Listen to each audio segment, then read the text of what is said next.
Hello students, आज की इस वीडियो में हम क्लास 9 का मैथ के टॉप 51 एमसीक्यूज कवर करेंगे जो आपके फाइनल एग्जाम के पॉइंट ऑफ व्यू से बहुत इंपॉर्टेंट होने वाले हैं। तो एक एक क्वेश्चन बहुत अच्छे से समझना, बहुत इजी क्वेश्चन है, बहुत इजी वे में आपको समझाया जाएगा। ठीक है, तो चलिए हम बढ़ते हैं अपने फर्स्ट क्वेश्चन की तरफ। कह रहा है which of the following statement is are correct. कौन सी स्टेटमेंट इसमें से करेक्ट है और कौन सी नहीं है। बस बेसिकली मैं यहाँ पे बताने कौन सी स्टेटमेंट करेक्ट है। ठीक है, कह रहा है every integer is a rational number. क्या सारे के सारे इंटीजर नंबर्स रैशनल नंबर होते हैं? यस, होते हैं। कैसे? देखो, इंटीजर्स क्या होते हैं बेटा, ये नंबर लाइन होती है, ये 0 1 2 3 4, यहाँ पे नेगेटिव नंबर्स होते हैं ना, यहाँ पे नेगेटिव इनफाइनाइट तक होते हैं, यहाँ पे पॉजिटिव इनफाइनाइट तक होते हैं। तो ये सारे नंबर्स ये हमारे क्या कहलाते हैं? इंटीजर्स कहलाते हैं। तो क्या ये सारे नंबर को हम रैशनल नंबर भी बोल सकते हैं? बिल्कुल बोल सकते हैं। क्यों? क्योंकि रैशनल नंबर क्या होते हैं जिसे हम p बाई क्यू फॉर्म में लिख सकते हैं, उसे हम रैशनल नंबर कहते हैं। अब यहां कहोगे सर आप ये तो इसके नीचे कोई नंबर तो है ही नहीं, आपने बोला p बाई क्यू फॉर्म में होना चाहिए, लाइक कुछ इस तरह से 1/2 2/3, है ना, यही तो होता है रैशनल नंबर। लेकिन यहाँ तो सर इसके नीचे कुछ है ही नहीं, नॉर्मल नंबर है कि -2 है, -1 है, 0 है। तो बेटा आपको पता होगा अगर कोई नंबर लिखा हुआ है उसके नीचे कुछ नहीं होता तो इसका मतलब क्या होता है? 1 होता है। तो इसके नीचे कुछ नहीं लिखा है, इन सबके नीचे तो क्या है? 1 है ना। तो इस तरह से सारे के सारे इंटीजर क्या बन गए? रैशनल नंबर बन गए। ओके, तो ये हमारा इसका करेक्ट हुआ। एक बार बाकी भी पढ़ लेते हैं। Every rational number is integer. कह रहे कि सारे रैशनल नंबर इंटीजर हैं। देखो, सारे इंटीजर रैशनल नंबर होते हैं लेकिन सारे रैशनल नंबर इंटीजर नहीं होते। क्यों? जैसे मैंने बोला 1/2, ये p बाई क्यू फॉर्म में है, बिल्कुल है। तो मतलब रैशनल नंबर है, बिल्कुल है। ये स्टेटमेंट क्या कह रही है? Every rational number is an integer. क्या सारे के सारे रैशनल नंबर इंटीजर होते हैं? खुद देखो, 1/2 रैशनल है लेकिन ये इंटीजर है क्या? 1/2 आएगा यहाँ पे? नहीं। तो इसीलिए ये हमारा क्या है? रॉन्ग। नेक्स्ट कह रहा है real number is either rational और इरेशनल। यस, ये भी स्टेटमेंट आपकी यहाँ पर ठीक है। जो रियल नंबर होते हैं ना बेटा, वो रैशनल भी और इरेशनल, मतलब रैशनल और इरेशनल का कॉम्बिनेशन ही क्या होता है? रियल नंबर होता है। तो यहाँ पे इस क्वेश्चन में हमारे दो करेक्ट हैं। फोर्थ पार्ट कह रहा है every whole number is a natural number. क्या सारे के सारे होल नंबर नेचुरल नंबर होते हैं? नो। क्यों? क्योंकि होल नंबर क्या होता है? जो 0 से स्टार्ट होता है और इनफाइनाइट तक जाता है। नेचुरल नंबर क्या होता है? जो 1 से स्टार्ट होता है और इनफाइनाइट तक जाता है। तो क्या सारे के सारे होल नंबर नेचुरल नंबर हुए? नहीं। क्यों? क्योंकि इसके अंदर 0 आ रहा है, इसके अंदर 0 नहीं आ रहा। हाँ, अगर ये इसी का रेसिप्रोकल बोलता कि एवरी होल नंबर की जगह नेचुरल नंबर बोलता और यहाँ पे नेचुरल नंबर लिखा है, वहां पे होल नंबर लिखा होता कि every natural number is a whole number, वो यस होता। ठीक है, अब बढ़ते अपने नेक्स्ट क्वेश्चन की तरफ। कह रहा है decimal expansion of a rational number. Rational number का बेटा डेसिमल एक्सपेंशन क्या होता है आपको हम बता देते हैं। दो चीजें होती हैं। टर्मिनेटिंग नंबर्स जो होते हैं ना, वो हमारे रैशनल नंबर्स होते हैं, याद रखना। जो टर्मिनेटिंग नंबर्स होते हैं वो क्या होते हैं? रैशनल। और नॉन टर्मिनेटिंग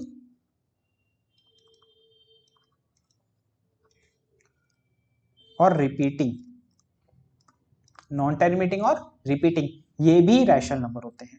जैसे टर्मिनेटिंग का एग्जांपल समझ लो, जैसे मैंने लिखा 0.12 3.16, ये टर्मिनेटिंग नंबर्स हैं, एक पॉइंट के बाद रुक जाते हैं। जैसे मान लो यहां लिखा मैंने 0.3333, मतलब ये 33 बार बार आते आ रहा है, तो ये नॉन टर्मिनेटिंग नंबर है।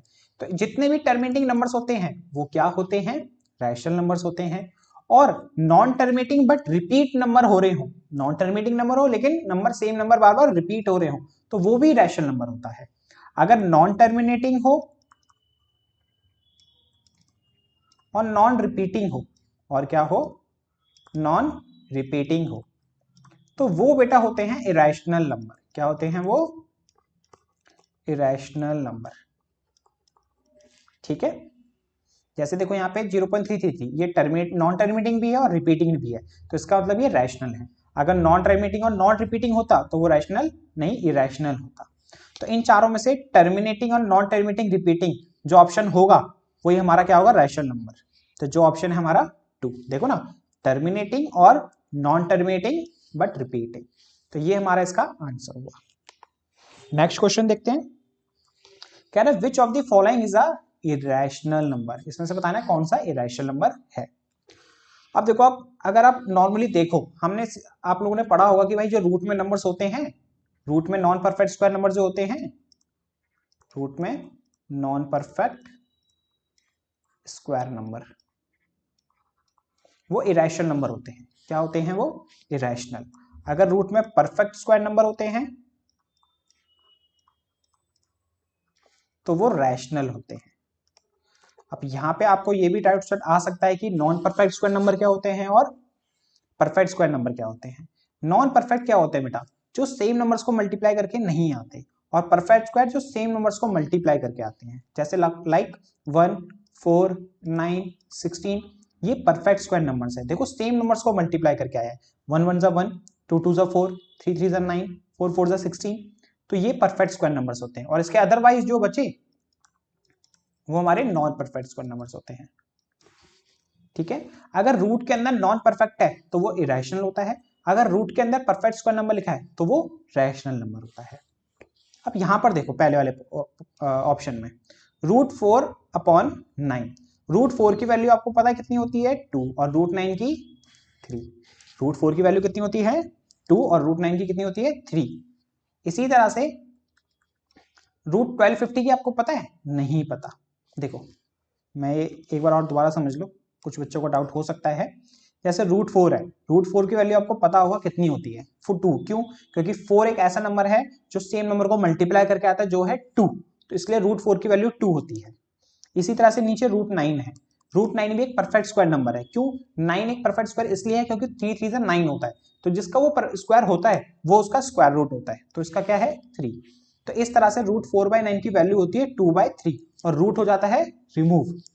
तो इसका मतलब ये बन गया p/q फॉर्म में, और जो हो गया रैशनल नंबर, जो हो गया रैशनल नंबर। अब इस तरह से देखो ये क्वेश्चन है। अब ये 1250 और 8 किसी का नहीं होता, मतलब ये परफेक्ट स्क्वायर नंबर नहीं होता। अब इस कंडीशन में क्या करें, इस कंडीशन में आपको एक चीज और करनी पड़ेगी टिक लगाने से पहले, ठीक है ना। ये नहीं है भाई हाँ ये तो परफेक्ट स्क्वायर नहीं है, यही ऑप्शन और आगे कुछ पढ़ा ही नहीं, ये गलत हो जाएगा आपका। ये दोनों डिवाइड में है ना, तो डिवाइड करके देखो ये डिवाइड हो रहे हैं या नहीं हो रहे हैं। पहले डिवाइड करके देखो, है ना। तो यहाँ करते हैं हम डिवाइड, और डिवाइड कैसे करेंगे, नॉर्मल कैंसिल आउट करेंगे। जैसे देखो ये 2 की टेल में कैंसिल होगा √4, और ये 2 की टेल में कैंसिल होगा रूट में 625, ठीक है। अब अगर आपको परफेक्ट स्क्वायर्स याद हैं तो ये √625 किसका होता है बेटा, 25 का स्क्वायर रूट होता है ये, और √4 का अभी हमने बताया था आपको 2 होता है ना। √625 क्या होता है, 25 का स्क्वायर 625 होता है, इसलिए √625 की वैल्यू 25 और √4 की वैल्यू 2। तो इसका मतलब ये भी क्या हुआ, रैशनल नंबर हुआ, ठीक है। तो इसका मतलब ये भी ऑप्शन हमारा नहीं है, मतलब ये रैशनल नंबर नहीं है। √8 किसी का परफेक्ट स्क्वायर है, नहीं है। अच्छा एक तरीका और है परफेक्ट स्क्वायर पहचानने का, उसको भी याद रखना। अगर आपको कोई नंबर चेक करना है ये परफेक्ट स्क्वायर है या नहीं है और आपको नहीं पता चल पा रहा, लाइक हमने यही वाला लिखते हैं 625, हम देखो ये कैंसिल आउट तो हो नहीं रहा, तो अब इसी को हम चेक करते हैं 625 परफेक्ट स्क्वायर है या नहीं। कैसे चेक करना है आपको, नॉर्मल इसका एलसीएम लेना है। क्या लेना है, नॉर्मल इसका एलसीएम। ये 5 की टेल में 125, ये 5 की टेल में 25, ये 5 की टेल में 5, और ये 5 की टेल में 1। एलसीएम लेने के बाद अगर यहाँ पे नंबरों के पेयर बन जाए, दो के पेयर बन जाए, यहाँ पे नंबरों के दो के पेयर बन जाए, तो इसका मतलब वो परफेक्ट स्क्वायर है। अगर पेयर ना बने तो इसका मतलब वो परफेक्ट स्क्वायर नहीं है, ठीक है। जैसे देखो यहाँ पे 5 का पेयर बन गया, और यहाँ पे एक और 5 का पेयर बन गया, एक 5 का एक 5 का, और 5 5 जा 25। तो इस तरह से √625 की वैल्यू 25 निकल गई। अब इसी तरह से देखो 8 है, अब मैं 8 का एलसीएम लूंगा, उससे मुझे ये पता चल जाएगा कि परफेक्ट स्क्वायर है या नहीं। अगर दो के पेयर बन रहे होंगे तो परफेक्ट स्क्वायर होगा, अदरवाइज नहीं होगा। तो देखो यहाँ पे 2 का पेयर बन गया, लेकिन 1 और 2 सिंगल रह गया, इसका पेयर नहीं बना, तो इसका मतलब ये नॉन परफेक्ट स्क्वायर नंबर है। और नॉन परफेक्ट स्क्वायर नंबर ही क्या होते हैं, अगर रूट में लिखे होते हैं तो इरेशनल नंबर होते हैं। तो इसका मतलब इसका ऑप्शन हुआ सी, ठीक है। अब एक बार फोर्थ भी डी भी चेक कर लेते हैं बेटा। देखो √6 से √25 कट जाएगा कितनी बार में, सीधा सीधा √4 बार में, क्योंकि 6 4 जा 24 और √4 की वैल्यू 2 होती है, तो इसका मतलब ये भी एक रैशनल नंबर है। अब देखते हैं क्वेश्चन नंबर 4। अब ये है बेटा आपका क्वेश्चन नंबर 4, कह रहा है irrational number between 5 and 6 is.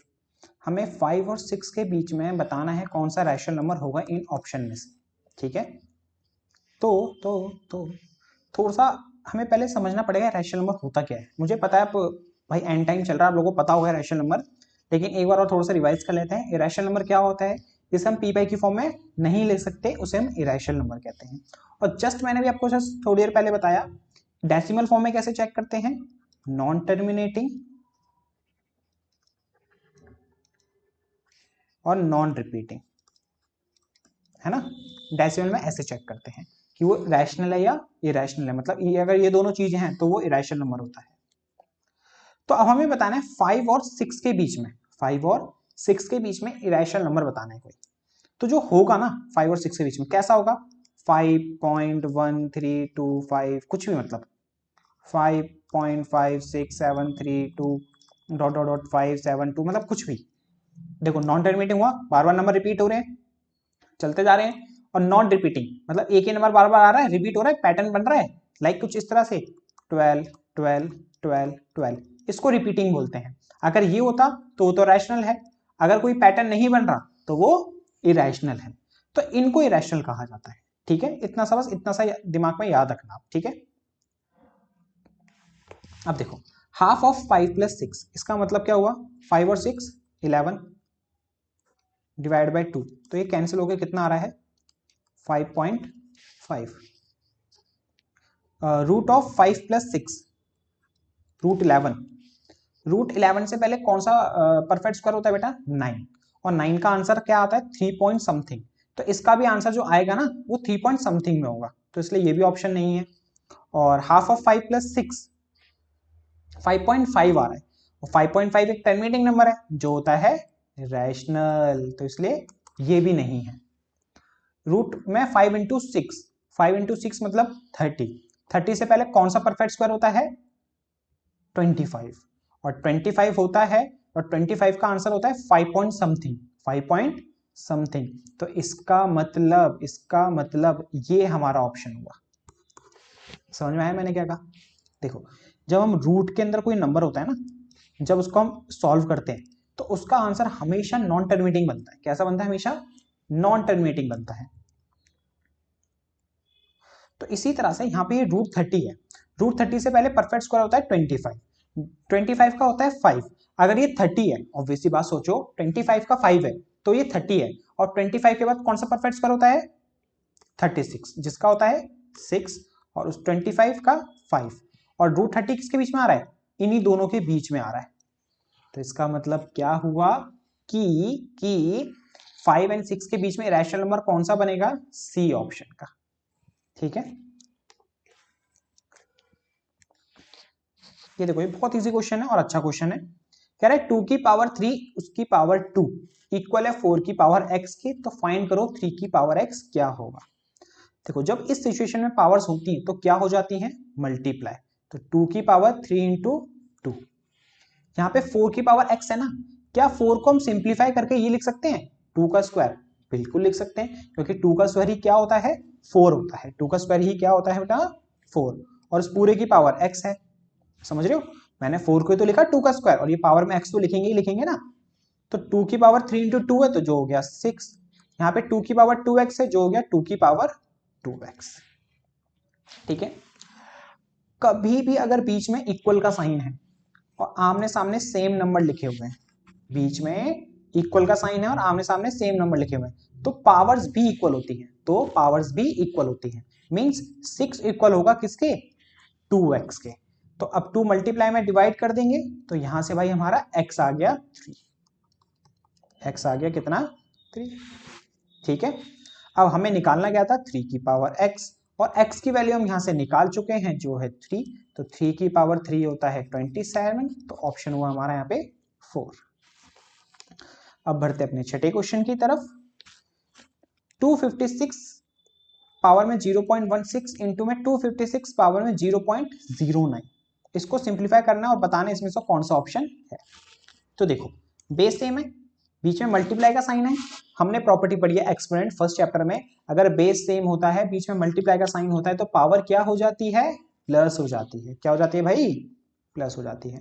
तो 256 पावर में लिखा है 0.16 प्लस में 0.09 जो होता है 256 0.16 16 25 तो जो हो गया 0.25 256 की पावर 0.25। मैं यहां से ना पॉइंट हटा दे रहा हूं, नीचे आ गया 100 25 से 5 बार में ये कितना आया 20 बार में, और ये से कैंसिल 4 बार में, ऊपर 1। तो ये हो गया बेटा आपका 256 की पावर 1/4।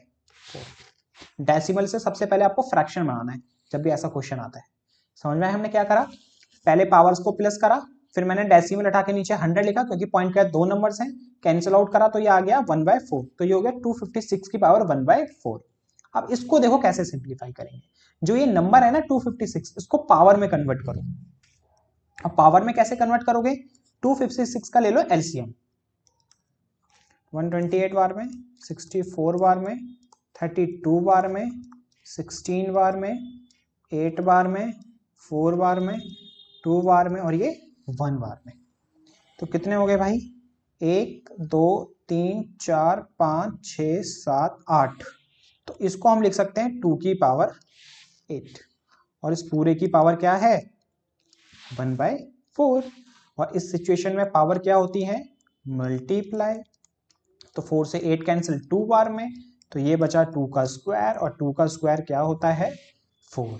तो इसका आंसर आया बेटा आपका फर्स्ट पार्ट 4 आंसर। ठीक है, अब देखते हैं अपना 7th क्वेश्चन। हमें कोफिशिएंट बताना है x का इसके अंदर। तो कभी भी ऐसा क्वेश्चन है तो सबसे पहले उसको सिंप्लीफाई करो। क्या करो सबसे पहले इसके अंदर सिंप्लीफाई। यहां देखो आपका फॉर्मूला लग रहा है a प्लस बी की होल क्यूब का, और a प्लस बी की होल क्यूब का फॉर्मूला होता है a cube plus B cube plus 3a square B plus 3ab square. तो यहां पर हम ये फॉर्मूला फॉलो कर देंगे और a की जगह यहाँ पे x है, b की जगह 3 है, तो x प्लस 3 का स्क्वायर क्या हुआ बेटा फॉर्मूले के हिसाब से a का क्यूब, तो a की जगह x है तो x की क्यूब, b की क्यूब, b की जगह 3 है तो 3 की क्यूब, फिर 3 इंटू ए का स्क्वायर मतलब x का स्क्वायर इंटू में b और b है 3, फिर है 3 इंटू a है x और b है 3 तो 3 का स्क्वायर, x की क्यूब x क्यूब होता है, 3 की क्यूब 27 होता है और 3 3 9 तो ये हो गया 9x स्क्वायर, और 3 का स्क्वायर 9 9 3 27 तो ये होता है 27x। अब बेटा देखो ये सिंपलीफाई हो गया। अब सीधा सीधा क्या करो, x का कोफिशिएंट बताना था ना, तो x के साथ देखो कौन सा नंबर लिखा हुआ है 27, तो x का कोफिशिएंट क्या हुआ 27, मींस ऑप्शन हुआ आपका इसका 4। अब देखते हैं question number 8, degree of zero polynomial. हमें डिग्री बतानी है बेटा किसकी, जीरो पॉलिनोमियल की। जो जीरो पॉलिनोमियल की डिग्री होती है ना बेटा वो होती है नॉट डिफाइंड। जैसे हमने पढ़ा है 2x square plus 5x minus 1 है ना, तो यहाँ पे हाईएस्ट डिग्री क्या है इसकी 2 है। ओके, एक होता है बेटा कांस्टेंट पॉलिनोमियल। क्या होता है एक, देखो अगर हाईएस्ट पावर 2 होता है तो क्वाड्रेटिक पॉलिनोमियल, हाईएस्ट पावर 1 होती है तो लीनियर पॉलिनोमियल, हाईएस्ट पावर 3 होती है तो क्यूबिक पॉलिनोमियल, और एक होता है कांस्टेंट पॉलिनोमियल। कांस्टेंट पॉलिनोमियल क्या होता है, नॉर्मल नंबर 2 3 5, इसकी जो डिग्री होती है वो होती है 0। ये भी आ सकता है पेपर में, कांस्टेंट पॉलिनोमियल की डिग्री बताओ, डिग्री ऑफ कांस्टेंट पॉलिनोमियल, तो उसका आंसर होता है बेटा क्या 0। अब यहां बता रहे जीरो पॉलिनोमियल होता है, नॉर्मल जीरो को जीरो पॉलिनोमियल कहा जाता है, इस जीरो को क्या कहा जाता है जीरो पॉलिनोमियल। अब हमें इसकी डिग्री बतानी है, इसकी क्या बतानी है डिग्री बतानी है। अब इसकी डिग्री क्या होती है बेटा, वो होती है आपकी नॉट डिफाइंड। ठीक है, क्योंकि हम डिफाइंड ही नहीं कर सकते कि इसके साथ क्या है, क्योंकि यहां पर जीरो मल्टीप्लाई में क्या है, इसके साथ जीरो मल्टीप्लाई में, इसीलिए। कांस्टेंट पॉलिनोमियल में क्या होता था कि जैसे मान लो कोई नंबर है 2, तो ऑब्वियसली बात है इसके साथ होगा x की पावर 0। क्यों, एनीथिंग पावर 0 होता है 1 और 1 को 2 से करेंगे तो 2, तो इसलिए x की पावर 0 को ना लिख के क्या लिखा जाता था 2 लिखा जाता था। समझ रहे हो मैं क्या कह रहा हूं, मैं ये कह रहा हूं कि अगर मैंने लिखा 2x की पावर 0, तो x की पावर 0 को क्या होता है 1, क्योंकि एनीथिंग पावर 0 1 होता है, और 1 को 2 से मल्टीप्लाई करते तो कितना आता है 2। तो इसीलिए कांस्टेंट पॉलिनोमियल जो हुआ, एक्चुअल ये तो था पहले, बाद में ये हुआ ना, तो इसलिए सीधे सीधे इसकी डिग्री क्या होती है 0 होती है कांस्टेंट पॉलिनोमियल की।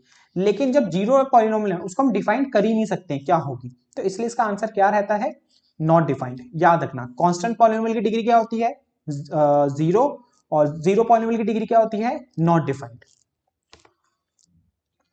Question number 9, zero of the zero polynomial, zero of the zero polynomial.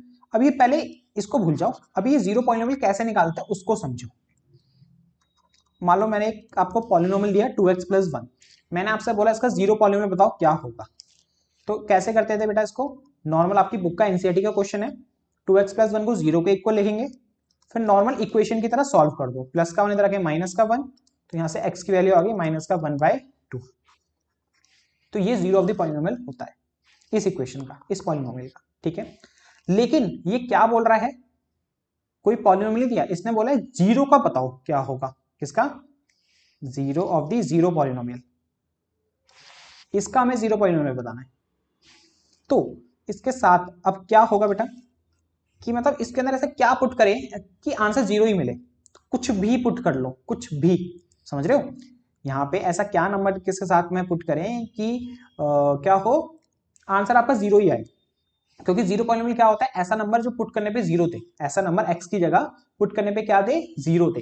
अब इसके साथ x के साथ कुछ भी लिखा हो, है ना, अब यहाँ पे अगर x की जगह जीरो ही लिख दोगे, x की जगह क्या लिख दोगे जीरो लिख दोगे, 1 लिख दोगे, 2 लिख दोगे, 3 लिख दोगे, 5 लिख दोगे, कुछ भी नंबर लिख दोगे, मल्टीप्लाई में तो जीरो है तो वो तो जीरो ही बनना है, तो इसीलिए यहाँ पे इसका आंसर रहता है बेटा एनी रियल नंबर, क्या रहता है एनी रियल नंबर, ठीक है।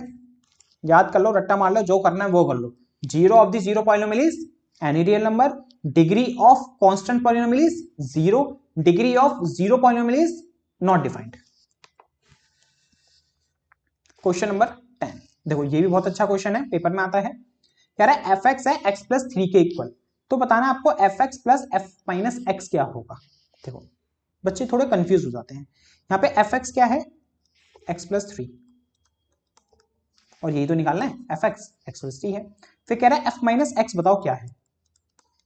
अब देखो f - x कैसे निकालोगे आप, x की जगह -x पुट करके, इस इक्वेशन में देखो क्या होता है, अभी मान लो इसको भूल जाओ, इसको भूल जाओ, यहाँ लिखा है f(x) इक्वल है x + 3 के, अगर पेपर में ये भी आ सकता है f2 की वैल्यू बताओ क्या होगी, तो आप पता क्या करोगे, ये x की जगह 2 लिखा है ना, तो जहां पर x है यहाँ पे 2 लिख दो, तो 2 + 3 हो जाएगा, ये x + 3 है ना, x की जगह क्या लिख दो 2, तो 2 + 3 मतलब f2 की वैल्यू हो गई 5। अगर बोलता है f3 की वैल्यू निकालो, तो यहाँ पे x की जगह 3 लिख देते, तो 3 + 3 6 हो जाता। इसी तरह से इसी तरह से इसी तरह से हमें बोल क्या रहा है वाला क्वेश्चन कि आपको f(x) + f - x की वैल्यू बतानी है, तो पहले f(x) निकालते हैं, x की जगह देखो क्या पुट करना है x ही पुट करना है, तो x की जगह x ही पुट करेंगे तो x + 3 ही हो गया वो, क्योंकि x को x लिखेंगे तो x ही रहेगा। फिर इसके साथ जो नंबर लिखा है ये वाला f(x - x), इसका मतलब क्या हुआ, इस फंक्शन में x की जगह -x पुट करना है, क्या पुट करना है -x, तो इसके अंदर x की जगह क्या पुट कर दो -x, और ये +3 एज इट इज, ठीक है। अब क्वेश्चन क्या कहता है f(x) प्लस क्या करना है आपको f(x) प्लस में f - x को दोनों को प्लस करना है, तो f(x) की वैल्यू कितनी है x + 3, f - x की वैल्यू कितनी है माइनस का x + 3, -x से x कैंसिल, और 3 + 3 होता है 6, तो ऑप्शन हुआ आपका यहां से 4, ठीक है। 11th क्वेश्चन है बेटा, कह रहा है x - 2 ना इसका फैक्टर है, x - 2 क्या है इसका फैक्टर, तो हमें a की वैल्यू बतानी है। अब ये फैक्टर थ्योरम से क्वेश्चन होगा आपकी जो एनसीईआरटी में सेकंड चैप्टर में है, कैसे करना है बहुत इजी है, जो आपका ये x - 2 फैक्टर है ना, इसको 0 के इक्वल लिखो, किसके इक्वल लिखो बेटा 0 के, तो यहाँ से x की वैल्यू निकालो कितनी आई 2, समझ आया मैंने क्या करा, जो फैक्टर है x - 2 फैक्टर है इस पूरे पॉलिनोमियल का, तो x - 2 को 0 के इक्वल लिखो, तो यहाँ से x की वैल्यू आ जाएगी कितनी आपकी आई 2 आ गई। अब क्या करो जो आपका ये पॉलिनोमियल है इसके अंदर x की जगह 2 पुट कर दो, पॉलिनोमियल है x² + 3ax - 2a, अब इसमें जहां जहां पर x है वो ये वैल्यू पुट कर दो जो आपने निकाली है, x का स्क्वायर मतलब 2 का स्क्वायर 3 इंटू ए और एक्स की जगह 2 और ये माइनस में 2a और इक्वल में लिख दो 0 क्योंकि फैक्टर है तो इक्वल में 0 लिखना है आपको फैक्टर थ्योरम के अकॉर्डिंग। इतना हुआ, x की जगह हमने वैल्यू पुट कर दी 2 और 2 कैसे निकाला था, ऐसे 2 का स्क्वायर होता है 4, 3 इंटू ए इंटू 2 तो 3 2 जा 6 तो ये 6 से हो गया माइनस में 2a इक्वल टू 0। ये प्लस का 4 है ना, इधर आके क्या हो जाएगा माइनस का 4 और 6a में से 2a गया 4a, a के साथ 4 मल्टीप्लाई में तो इधर आके डिवाइड हो जाएगा तो ये कैंसिल होके आ गया आपका माइनस में, तो a की वैल्यू आ गई minus one means option 4 answer हो गया इसका। ठीक है, तो कुछ इस तरह से करेंगे ये क्वेश्चन। क्वेश्चन नंबर 12 कह रहा है 4 और 19 is the solution of equation this, तो देन ए बताना है आपको। अगर 4 और 19 क्या है सॉल्यूशन है इस इक्वेशन के तो आपको ए की वैल्यू बतानी है। अब देखो पॉइंट लिखा है ना x 4, 19, इसका मतलब होता है ये पहली वैल्यू रिप्रेजेंट कर रहा है x को, दूसरी वैल्यू रिप्रेजेंट कर रहा है y को, मींस x की वैल्यू हो गई आपकी 4 और y की वैल्यू हो गई कितनी 19। अब इन दोनों वैल्यू को इस इक्वेशन में पुट कर दो, वहां से फिर आपको सॉल्व करके a आ जाएगा। तो y की वैल्यू कितनी है 19 तो y की जगह 19 लिख दो, a x है, x की वैल्यू 4 है तो ये 4a हो गया और ये +3 एज इट इज हो गया, प्लस का 3 जरा के माइनस हो जाएगा तो ये माइनस का 3, 19 में से 3 गया 16 इक्वल टू 4a, a की वैल्यू निकालनी है ना, तो अब a के साथ 4 मल्टीप्लाई में तो इधर आके क्या हो जाएगा डिवाइड में आ जाएगा, तो ये कैंसिल होके 4, तो यहां से a की वैल्यू आ गई आपकी कितनी बेटा 4 और जो है ऑप्शन आपका बी। ठीक है, अब देखते हैं क्वेश्चन नंबर 13, सेम उसी तरीके का क्वेश्चन है, कह रहा है 2k minus comma k, 2k minus comma k is a solution of the equation this, then k की वैल्यू बतानी है आपको। तो ये x की वैल्यू क्या हो गई 2k माइनस 1 और y की वैल्यू क्या हो गई k, है ना, 2k माइनस 1 कॉमा k लिखा है ना, तो x की वैल्यू 2k माइनस 1 और y की वैल्यू k। अब यहां पर x और y की वैल्यू पुट कर दो तो k आपका फाइंड हो जाएगा, तो x की वैल्यू है कितनी 2k माइनस 1, तो 10 का 10 सेम, x की जगह लिख दो 2k माइनस 1, माइनस में 9y और y की वैल्यू k है तो ये हो जाएगा 9k इक्वल टू 12। अब इसको सॉल्व कर दो नॉर्मल जैसे इक्वेशंस को सॉल्व करते हैं, 10 को 2k से करा तो 20k, 10 को 1 से करा तो 10 और 9 को k से करा तो 9k इक्वल टू 12। 20k में से 9k गया तो 11k, माइनस का 10 है ना तो इधर आके हो जाएगा प्लस का 10 और ये 22, 11 मल्टीप्लाई में तो इधर आके डिवाइड हो जाएगा, कैंसिल होके ये आ गया आपका 2, तो k की वैल्यू यहां से कितनी आ गई 2 मींस ऑप्शन बी। अब देखते हैं बेटा क्वेश्चन नंबर 14, कह रहा है any point on the x axis is the form of, तो बताना अगर एक्स एक्सिस पे कोई पॉइंट होता है तो कैसा होता है। तो समझ लो, अगर देखो ये होता है हमारा कार्टेशियन प्लेन, ओके, ये होती है हमारी एक्स एक्सिस और ये होती है हमारी वाई एक्सिस। तो देखो ये एक्स एक्सिस है और ये बीच में ना ये हमारा ओरिजिन होता है जब इंटरसेक्ट पॉइंट होता है। जैसा ये क्वेश्चन भी बन सकता है, जब एक्स एक्सिस और वाई एक्सिस एक दूसरे को मीट करते हैं तो वो पॉइंट कैसा बनता है ओरिजिन का बनता है, कैसा बनता है ओरिजिन, तो एक क्वेश्चन ये भी बन जाता है। अब यहां बोल रहा है जो एक्स एक्सिस है इस पे पॉइंट कैसा बनता है, तो एक चीज और याद रखना, एक्स एक्सिस पे हमेशा y की वैल्यू 0 रहती है और y एक्सिस पे हमेशा x की वैल्यू 0 होती है। समझ रहे हो, ये जो x की लाइन है यहां पर हमेशा y की वैल्यू क्या रहती है 0 और जो ये y की लाइन है y एक्सिस की यहां पर x की वैल्यू क्या होती है 0 और यहां पर y की वैल्यू क्या होती है 0। तो उस हिसाब से अगर x एक्सिस पे y की वैल्यू 0 है तो पॉइंट बनेगा बेटा x, 0 का, और y एक्सिस पे पॉइंट बनेगा x की वैल्यू 0 है तो 0, y का। क्यों, क्योंकि पहली वैल्यू होती है x, दूसरी वैल्यू होती है y, जो पॉइंट होता है उसको डिनोट करते हैं x, y से। तो देखो x एक्सिस पे कुछ ना कुछ नंबर तो होगा 1 2 3, क्योंकि x एक्सिस खुद की लाइन है तो इसलिए उसको x लिखेंगे, इसलिए x लिखा, और x एक्सिस पे y की वैल्यू 0 होती है तो इसलिए y की जगह हमने लिखा 0। तो याद रखना x एक्सिस पे कैसा पॉइंट बनता है x, 0 का, और y एक्सिस पे बनता है 0, y का। ठीक है,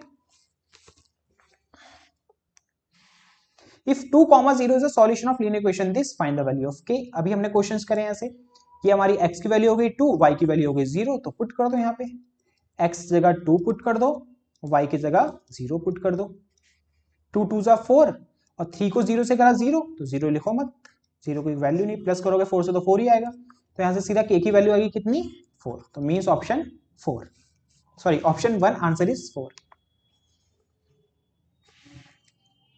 abscissa of any point on y axis. अब ये एब्सिसा देखो क्वेश्चन घुमा दिया, जो मैंने पढ़ाया वही है। क्या मैंने पढ़ाया था आपको लोगों को भी, मैंने पढ़ाया था आपको ये, ठीक है ना। जो x एक्सिस है ना बेटा, इसी का नाम दूसरा एब्सिसा है, इसी का दूसरा नाम क्या है x एक्सिस का, एब्सिसा, और y एक्सिस का दूसरा नाम है ऑर्डिनेट। याद रखना, जरूरी नहीं है मैंने जो क्वेश्चन दिया वही है, तो इसलिए मैंने पेपर में आ सकता है, घुमा के भी आ सकता है, तो इसलिए मैंने आपको चीजें बता रहा हूं, एक्सप्लेन कर रहा हूं एक एक चीजों को। एब्सिसा, x एक्सिस का दूसरा नाम एब्सिसा होता है, y एक्सिस का दूसरा नाम ऑर्डिनेट होता है। याद रखना, x एक्सिस का दूसरा नाम एब्सिसा, x एक्सिस का दूसरा नाम एब्सिसा, y एक्सिस का दूसरा नाम ऑर्डिनेट, y एक्सिस का दूसरा नाम ऑर्डिनेट, ठीक है। तो x एक्सिस का दूसरा नाम एब्सिसा और y एक्सिस का दूसरा नाम ऑर्डिनेट। तो अपने क्वेश्चन की तरफ चलते हैं। कह रहा है एब्सिसा बताना है हमें, मतलब x की वैल्यू बतानी है, किसकी वैल्यू बतानी है, x की। एब्सिसा मतलब x एक्सिस, तो मतलब x की वैल्यू बतानी है। याद रखना, एब्सिसा मतलब x की वैल्यू बतानी है y एक्सिस पे, अभी जस्ट बताया है। y एक्सिस पे, ये हमारी y की लाइन होती है ना, y एक्सिस पे x की वैल्यू क्या होती है 0, तो मींस ऑप्शन इज 1, ठीक है। नेक्स्ट एग्जांपल कह रहा है perpendicular distance of the point 4,3 from x axis. कह रहा है मान लो ये आपका एक कार्टेशियन प्लेन है, ये 1 है, ये 2 है, ये 3 है, 1 है, ये 2 है, ये 3 है, ये 4 है, तो x का 4 ये रहा और ये 3 ये रहा, है ना। देखो 3 y का ये रहा और ये रहा, तो ये ऐसे पॉइंट बन गया।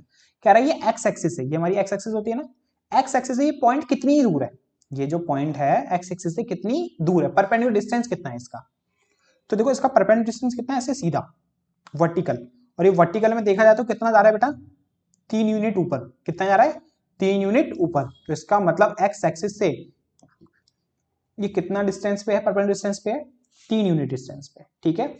बच्चे क्या करते हैं, इसका आंसर 4 कर देते हैं, बच्चे क्या करते हैं इसका आंसर 4 कर देते हैं, लेकिन वो जाता है गलत। क्यों कर देते हैं, अब बच्चे देखते हैं भाई x की वैल्यू 4 है इसलिए 4 टिक लगा देते हैं, लेकिन वो गलत है, वो परपेंडिकुलर डिस्टेंस बोल रहा है x एक्सिस से। अगर x एक्सिस से देखा जाए तो ये ऊपर की तरफ x एक्सिस से कितना है 3 ही तो है, यहां से देखोगे ना उसको, तो इसलिए मैं बच्चों को एक चीज बता देता हूं, अगर अगर अगर पेपर में आता है x एक्सिस से डिस्टेंस बताओ, किससे बताओ x एक्सिस से, तो आंसर होता है y वाला। अगर x एक्सिस से परपेंडिकुलर डिस्टेंस बताना है तो आंसर कौन सा होता है y वाला, और y एक्सिस से डिस्टेंस बताना है तो आंसर होता है x वाला। याद रहेगा, अगर आपको परपेंडिकुलर डिस्टेंस बताना है किसी भी पॉइंट का, x एक्सिस से बताना है तो आंसर होता है y वाला। जैसे इसमें x एक्सिस से बताना तो y की वैल्यू कितनी है 3, तो इसलिए 3 आंसर हुआ। अगर ये y एक्सिस लिखा होता तो आंसर होता है x वाला, तो आंसर होता है इसका 4, ठीक है। और कोई भी डाउट आ रहा है आप कमेंट में पूछ सकते हो, मैं एक्सप्लेन करूंगा आपको हर एक बच्चे को, ठीक है। The distance of the point P 4,3 from the origin. अभी वो क्वेश्चन जो मैंने आपको बताया वो क्या था, x एक्सिस से या y एक्सिस से डिस्टेंस बताओ। अब यहां पर ये बोल रहा है ओरिजिन से डिस्टेंस बताओ, तो उसको भी थोड़ा सा समझो। मान लो ये 1 है, ये 2 है, ये 3 है, ये 4 है, ये 1 है, ये 2 है, ये 3 है और ये 4 है, तो 4,3 पॉइंट बनेगा हमारा यहां पर, ठीक है। अब ओरिजिन हमारा ये होता है बेटा, यहां से हमें डिस्टेंस बताना है, मतलब ये डिस्टेंस बताना है हमें, ठीक है ना ये। तो अब जब ओरिजिन से डिस्टेंस पूछे तो क्या करना है, तो गौर से देखो ये और ये एक ट्राइंगल बना रहा है, वो भी राइट एंगल ट्राइंगल। कैसा ट्राइंगल बना रहा है, राइट एंगल ट्राइंगल, जिसमें ये बेस कितना है यहां से लेके यहां तक 4, और ये परपेंडिकुलर कितना है यहाँ पे से यहाँ तक 3 है कि नहीं, यहां से लेके यहां तक ये कितना है 4 और परपेंडिकुलर कितना है इसका 3। और एक्चुअल में देखा जाए तो ये राइट एंगल ट्राइंगल बन रहा है, 90 के ठीक सामने वाला हाइपोटेन्यूज होता है, ये हमारा परपेंडिकुलर हो गया और ये हमारा बेस हो गया। तो एक्चुअल में ये निकालना है ओरिजिन से इस पॉइंट का कितना डिस्टेंस है, मींस आपको हाइपोटेन्यूज निकालनी है। तो इस केस में राइट एंगल ट्राइंगल है तो हम यहाँ पे लगा देंगे बेटा पाइथागोरस थ्योरम, जो कहती है हाइपोटेन्यूज का स्क्वायर इक्वल होता है बेस स्क्वायर प्लस परपेंडिकुलर के स्क्वायर के। तो हाइपोटेन्यूज का स्क्वायर हमें नहीं दिया तो h ही रहने दो उसको, बेस हमें पता है 4 तो ये 4 का स्क्वायर, परपेंडिकुलर पता है हमें 3 तो ये 3 का स्क्वायर, 4 का स्क्वायर 16, 3 का स्क्वायर 9 और ये होता है 25। स्क्वायर है तो इधर आके रूट हो गया, तो ये आ गया आपका 5। 5 कहाँ है? Third option. ठीक है, तो सेंटर से इस पॉइंट, ओरिजिन से इस पॉइंट का कितना डिस्टेंस है बेटा? 5 यूनिट। अब बढ़ते अपने नेक्स्ट क्वेश्चन की तरफ।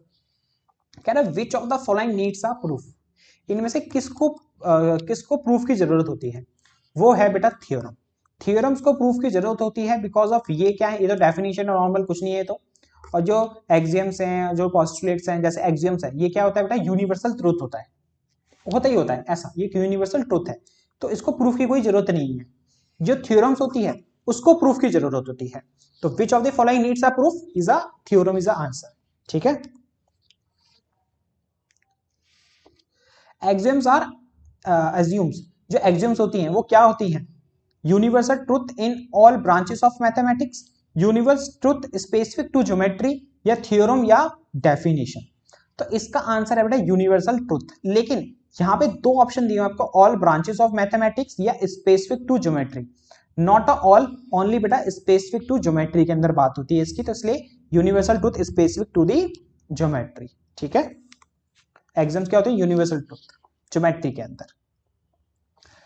अब नेक्स्ट क्वेश्चन हमारा कह रहा है पी ओ आर 3x है, क्यू आर इतना है, तो और पीओ की एक स्ट्रेट लाइन है, तो x की वैल्यू बताओ। कह रहा है पीओ क्यू क्या है? एक लाइन है कुछ इस तरह से। ठीक है, और एक आर का है बेटा, कुछ यहां होगा हमारा आर। तो पी ओ आर हमें 3x दिया हुआ है, क्यू ओ आर हमें 2x प्लस 10 दिया हुआ है, तो हमें x की वैल्यू बतानी है। देखो स्ट्रेट लाइन पे तो एंगल बना, तो ये कैसा एंगल हुए? लीनियर पेयर एंगल से, और लीनियर पेयर हुए तो इनका दोनों का सम कितना होगा? 180 होगा। इन दोनों एंगल का सम कितना होगा? 180 होगा। अब इसको एज ए इक्वेशन की तरह सॉल्व कर देंगे, x की वैल्यू आ जाएगी 3x plus 2x 5x, plus का 10 उधर जाके माइनस का 10 जो होता है 170, और ये 5x, 5 मल्टीप्लाई में है तो इधर आके हो जाएगा भाई डिवाइड, और इसे कैंसिल करते हैं 15 3 बार में, 20 4 बार में, तो इसका आंसर आया आपका 34। तो x की वैल्यू 34 आ गई। ठीक है, अब देखते हैं क्वेश्चन नंबर 22। कह रहा है दो सप्लीमेंट्री एंगल्स हैं, एक ये है एक ये है, तो x की वैल्यू बतानी है। तो देखो सप्लीमेंट्री जो एंगल्स होते हैं उनका जो सम होता है ना वो होता है 180, और जो कॉम्प्लीमेंट्री होते हैं, कौन से एंगल? कॉम्प्लीमेंट्री, उनका होता है 90 डिग्री। सप्लीमेंट्री एंगल्स जो होते हैं उनका सम कितना होता है? 180, और कॉम्प्लीमेंट्री का 90। तो यहाँ पे सप्लीमेंट्री एंगल्स बोला हुआ ना इन दोनों को, तो इन दोनों का सम कितना होगा बेटा? 180 होगा। मीन्स 3x प्लस 15 प्लस में 2x प्लस 5, इन दोनों का सम इज 180 डिग्री। 3x और 2x 5x, 15 और 5 20 इक्वल टू 120।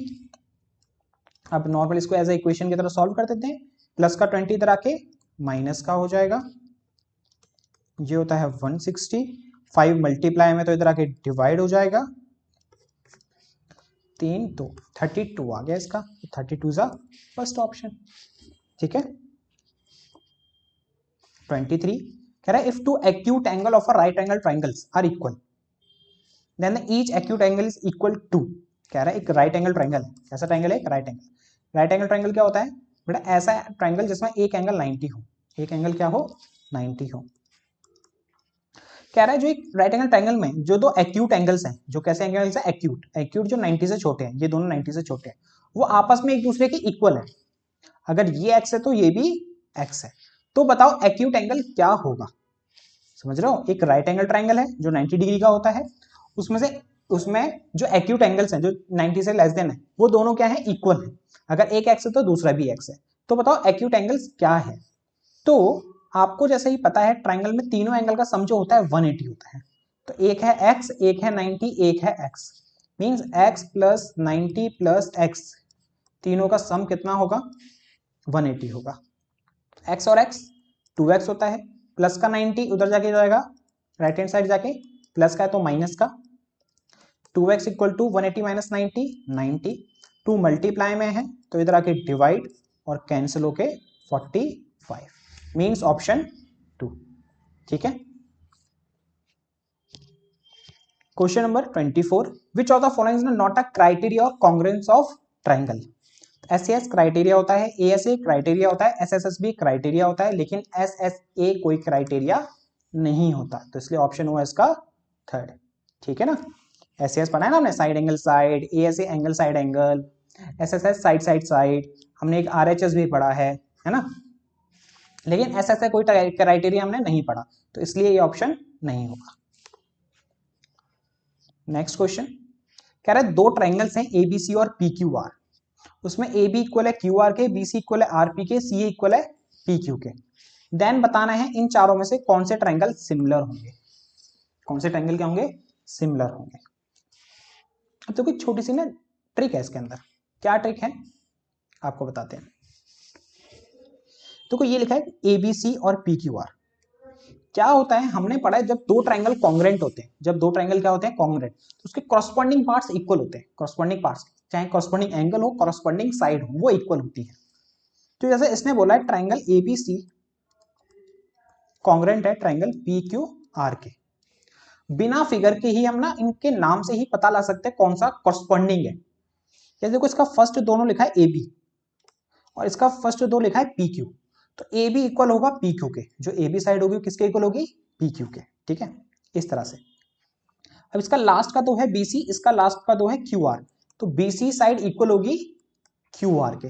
ठीक है, तीसरा first and last A C, first and last इसका P R, means A C equal होगा पी आर के, A B equal to P Q side, A B C equal to Q R side, A C equal to P R side. तो इस तरह से नाम से ना उनकी साइड पता लगा सकते हैं कौन सी किसके इक्वल होगी, समझ रहे हो, नाम से पता लगा सकता है कि कौन सी साइड का क्या कॉरस्पॉन्डिंग होगा, मतलब इसका कॉरस्पॉन्डिंग कौन सा बन रहा होगा। ठीक है, उसके नाम से। अगर हम एंगल देखें तो देखो एंगल तो साफ साफ पता लगता है, ए का कॉरस्पॉन्डिंग एंगल पी होता है, बी का कॉरस्पॉन्डिंग क्यू होगा, सी का कॉरस्पॉन्डिंग आर होगा। ठीक है, तो अब देखो A B equal to Q R है, लेकिन ए बी यहाँ पे किसके इक्वल आ रहा है, पी क्यू के, तो भाई ये ऑप्शन तो गलत हुआ। इसमें देखते हैं सी बी इक्वल होगा बेटा पी आर के, सी बी किसके इक्वल होगा, पी आर के, तो सी बी क्या पी आर के इक्वल है तीनों ऑप्शन में से, मतलब एक ये इक्वल है, ये है, ये है। सी बी देखो सी बी या बी सी बात एक है, पी आर या आर पी बात एक है, तो इसका मतलब यस ये देखो इसके अंदर फॉलो हो रहा है। और देखते हैं फर्स्ट वाला तो हो गया, फर्स्ट के दो और लास्ट के दो, ये बी ए और आर क्यू, मतलब ए बी और क्यू आर, देखो ए बी और क्यू आर भी हो गया। फर्स्ट एंड लास्ट देखते हैं ए सी और क्यू पी, ए सी और पी क्यू, ये भी हो गया, समझ रहे हो ना। तो इसका मतलब हमारा इसका ऑप्शन हुआ 2। समझ में आया कैसे पता लगाया हमने, देखो दोबारा समझ लो बेटा, इंपॉर्टेंट है, ऐसा क्वेश्चन पेपर में आता है। देखो इसके फर्स्ट के दो सी बी, इसके फर्स्ट के दो पी आर, तो सी बी पी आर के इक्वल ही लिखा है कहीं, सी बी हो या बी सी हो बात एक ही होती है। ठीक है, तो देखो बी सी और पी आर को इनने आर पी लिखा है, बात एक ही है, तो इसका मतलब ये सेकंड ऑप्शन हुआ। ओके, क्वेश्चन नंबर 26 कह रहा है दो ट्राइंगल है ए बी सी और पी क्यू आर, जिसमें ए बी इक्वल है पी क्यू के, एंगल बी इक्वल है क्यू के, therefore two triangles are congruent by SS criteria. हम फिगर बना लेते हैं। एक कह रहा है ए बी सी और एक ट्राइंगल है पी क्यू आर। अब कह रहा है ए बी जो है, मतलब ये ए बी इक्वल है पी क्यू के, ये साइड इस साइड के इक्वल है, और angle B equal angle Q के, ये एंगल इस एंगल के इक्वल है। तो ऐसी तीसरी चीज कौन सी फॉलो हो जिसमें एसएस बना के दोनों ट्राइंगल कॉन्ग्रुएंट हो जाए। एसएस का मतलब होता है बेटा साइड एंगल साइड, दो चीजें हमें पहले से दी हुई है, साइड और एंगल, साइड और एंगल हमें दो चीजें पहले से दी हुई है। तीसरी चीज कह रहा है कौन सी साइड के इक्वल करें, इन दोनों में से कौन सी साइड किसके इक्वल करें कि क्या बन जाए, ये कॉन्ग्रुएंट बन जाए। तो देखो तीसरी साइड कौन सी होगी, जब हम किसी भी ट्रायंगल को कॉन्ग्रुएंट करते हैं ना, तो तीनों चीज हम फॉलो कर रहे हैं, चाहे एसएस हो एएसए हो, है ना, तो कंटिन्यूअस वे में होनी चाहिए। कैसे होनी चाहिए, वो कंटिन्यूअस वे में होनी चाहिए। देखो पहले आई साइड, फिर आया एंगल, फिर आनी चाहिए थी साइड, साइड एंगल फिर साइड, जब तो एसएस फॉलो होता, तो साइड एंगल साइड, तो इसका नाम बना बीसी। इस वाले ट्रायंगल में साइड एंगल साइड और इसका नाम बना क्यू आर, तो इसका मतलब बीसी क्यू आर के इक्वल होगा जब एसएस फॉलो होगा। तो बीसी क्यू आर कहां है, कहां है, कहां है, ऑप्शन 4 में। ठीक है, अब देखते हैं नेक्स्ट क्वेश्चन। अब ये आप फटाफट से आंसर दे सकते हो इसका। P Q R E F D के कॉन्ग्रेंट है, तो ईडी किसके इक्वल होगा? जस्ट मैंने बताया आपको। ईडी देखो यहां पर है, ईडी कौन कौन सा मिलके बन रहा है? First and last.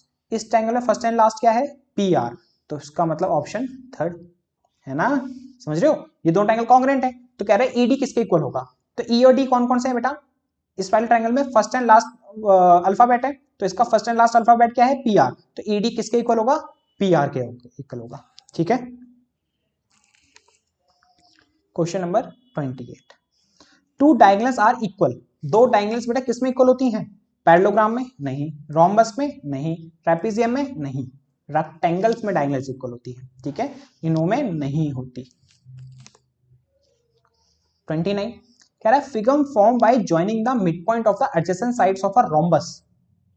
क्या कह रहा है? एक रोम्बस है, क्या है? एक रोम्बस। अगर इसकी इन चारों साइड के मिड पॉइंट्स को अगर हम ज्वाइन करें, तो जो ये फिगर बनी बीच में, जो क्वाड्रिलेटरल बना, वो क्या है? स्क्वायर है, रेक्टेंगल है, ट्रेपेजियम है, या नन ऑफ दिस? तो ये ना बता, आपकी बुक का ही क्वेश्चन है। आपकी बुक में कैसा क्वेश्चन है? दिस इज अ मतलब क्वाड्रिलेटरल, ये रोम्बस है और ये फलाना दिखाना, इसके अंदर हमें प्रूफ करना है दिस इज अ रेक्टेंगल। चीजें गिवन होंगी, प्रूफ करना है रेक्टेंगल है। और एक है रेक्टेंगल को रोम्बस प्रूफ करना, और एक है रोम्बस को रेक्टेंगल प्रूफ करना। ठीक है ना? तो याद रख लो इसको, तो कि अगर रोम्बस के मिड पॉइंट से ज्वाइन करते हैं तो वो रेक्टेंगल बनाता है।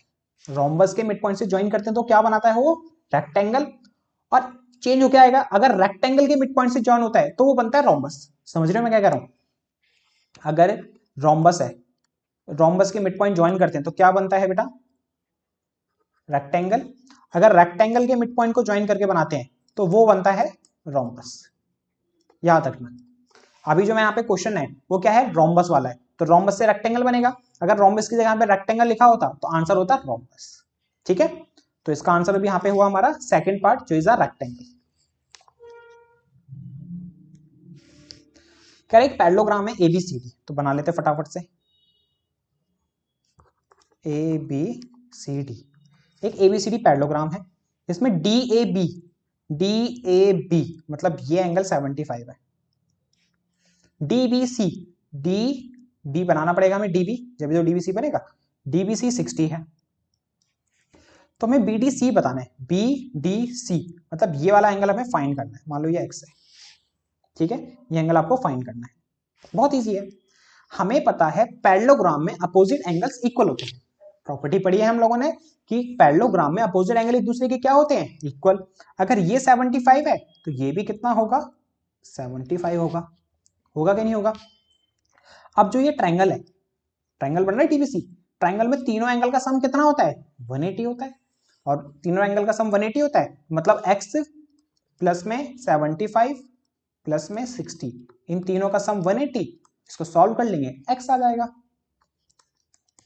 तो इन दोनों को प्लस करा, 70 30, 70 और 60 135 हो गया, ये इक्वल टू 180, प्लस का 135 उधर जाके माइनस का हो जाएगा, तो x आ गया यहाँ से आपका 45 डिग्री। तो ये आपका आ गया 45। तो बीडीसी को हमने x माना था तो 45 आया, तो मींस बीडीसी एंगल क्या है आपका? 45 डिग्री। ठीक है। क्वेश्चन नंबर 31 कह रहे हैं एबीसी एक साइक्लिक क्वाड्रिलेटरल है। बना लेते हैं इसको भी। एबीसीडी क्या है? एक साइक्लिक क्वाड्रिलेटरल है। अच्छा, आपको मैं बता दूं साइक्लिक क्वाड्रिलेटरल क्या होता है, पता है ना? जो एक सर्कल के अंदर बना हो वो एक साइक्लिक क्वाड्रिलेटरल होता है। तो ये ए हो गया, ये बी हो गया, ये सी हो गया और ये डी हो गया। कह रहे हैं ए डी बी। अब ए डी बी बनाने के लिए हमें एक ए बी को डी से ज्वाइन करना पड़ेगा, जब जाके एंगल ए डी बी बनेगा। कह रहा है ये 30 डिग्री है। डी सी ए यहां पे ये बनाना पड़ेगा हमें। ये कह रहा है ये 80 डिग्री है।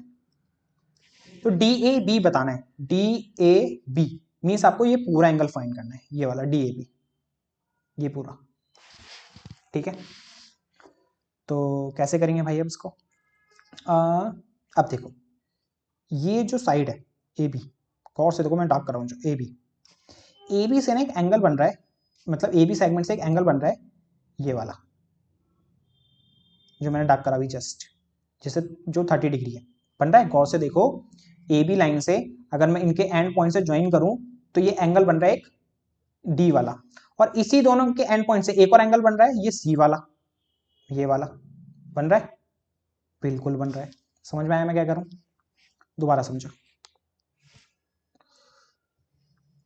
ये हमारा सर्कल है, ये हमारा कॉर्डिलेटरल बन गया इसके अंदर, तो ये साइक्लिक कॉर्डिलेटरल बन गया। A B C D, B को डी से ज्वाइन कर लो, डी को सी से ज्वाइन कर लो। A D B, A D B, ये हमारे पास है कितना 30। डी सी ए, डी सी ए, ये हमारे पास है कितना 80। हमें बताना है D A B, D A B मतलब हमें ये वाला पूरा एंगल फाइंड करना है। तो देखो कैसे करें, ये एक साइक्लिक कॉर्डिलेटरल है। अगर सेम सेगमेंट से बेटा सर्कल पे हम जो एंगल्स बनते हैं ना, ये वाले कहीं पे भी, ये सारे के सारे इक्वल होते हैं आपस में, ये मतलब सेम एंड के एंड पॉइंट से, कॉर्ड के एंड पॉइंट से कहीं पे भी एक एंगल बन रहा होगा ना, सारे के सारे आपस में क्या बनते हैं बेटा, इक्वल बनते हैं, angle on the same segment की वजह से। तो ए बी से कॉर्ड से देखो, ए बी से एक ये एंगल बन रहा है एडीबी, जो मैंने अभी जस्ट डार्क करा है ये वाला, और एक ए बी से एक ये एंगल बन रहा है बी ए सी। अगर ये 30 है तो उस हिसाब से ये भी क्या होगा 30 होगा, उस हिसाब से ये भी क्या होगा बेटा 30 होगा। समझ में आया मैंने क्या करा, सिर्फ ये वाला कंसेप्ट लगा के ए बी सेगमेंट से एक 30 वाला एंगल बनाता था, इसके साथ ए सी बी भी क्या बनेगा 30 बनेगा। तो ये एंगल जो पूरा सी है कितना हो गया 80 + 30 110 हो गया, कितना हो गया 110 हो गया। अब हमने एक थ्योरम पढ़ी है, साइक्लिक कॉर्डिलेटर में अपोजिट एंगल का सम 180 होता है। साइक्लिक कॉर्डिलेटर में अपोजिट एंगल का सम क्या होता है 180 होता है।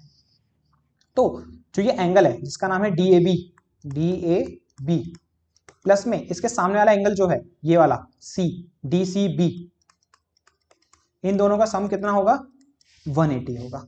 डी ए बी तो हमें नहीं पता, लेकिन अभी हमने just angle on the same property लगा के 30 आया था, 30 और 80 कितना हो गया 110, तो ये पूरा एंगल हम निकाल चुके हैं जो है 110। तो प्लस का 110 से जाके माइनस का हो जाएगा, तो यहां से ये डीवी ए कितना आ गया 70 डिग्री। तो ऑप्शन हुआ इसका फर्स्ट, ठीक है। Greatest chord of a circle is called a diameter. बेटा सर्कल के अंदर देखो इनफाइनाइट कॉर्ड्स होती हैं, अगर कॉर्ड्स सेंटर से पास होकर जा रही है तो उसका नाम बन जाता है डायमीटर, और यही हमारी सबसे लॉन्गेस्ट कॉर्ड होती है, ठीक है। डायमीटर को एक कॉर्ड ही बोलते हैं, उसका नाम डायमीटर क्यों पड़ा, कॉर्ड क्यों नहीं बोलते, बिकॉज ऑफ एक स्पेशल केस है, क्यों, क्योंकि वो सेंटर से पास होकर जा रहा है, ठीक है ना। तो ग्रेटेस्ट कॉर्ड या लॉन्गेस्ट कॉर्ड बोल लो, longest chord of the circle क्या होती है डायमीटर होती है। तो इसका ऑप्शन हुआ हमारा थर्ड, है ना। अब क्या रहा है, equilateral triangle ABC is inscribe in a circle with centre O, the measure of BOC is.